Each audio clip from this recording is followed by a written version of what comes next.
Kung sa Baguio kilala ang Mag TV Kiddie Police na tagapagtanggol ng kalikasan, dito naman sa Pampanga may mga kabataang nagtataguyod na kumain ng gulay.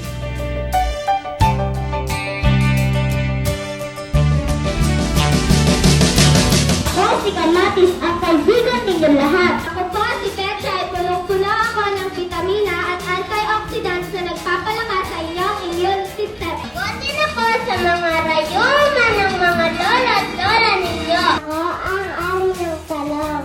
Kami ang alagat ng gulay!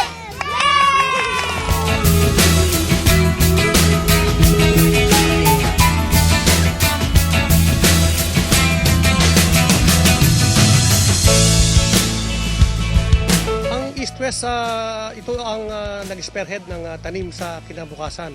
Ang tanim sa kinabukasan ay isang advocacy project na kung saan tinuturuan natin yung mga bata na magtanim ng gulay following yung mga modern technology.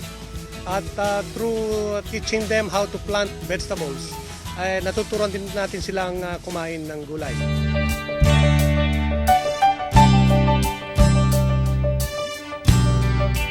Sa mga estudyante, sa mga magulang, no, at ating tangkilikin ng pagkain ng gulay, tayo bilang isang agricultural country, kailangan palakasin natin yung ating pagtangkilik sa ating mga produktong ito.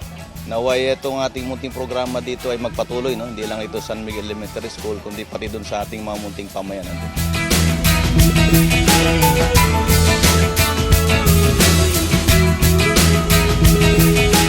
Una, kinocongratulate ko yung mga bata, no? Kasi sila talagang essential part ng project na to, no? Nakikita natin, sila talaga yung nagsusumikap, no? Yung teacher, yung principal, ginag-guide lang yan.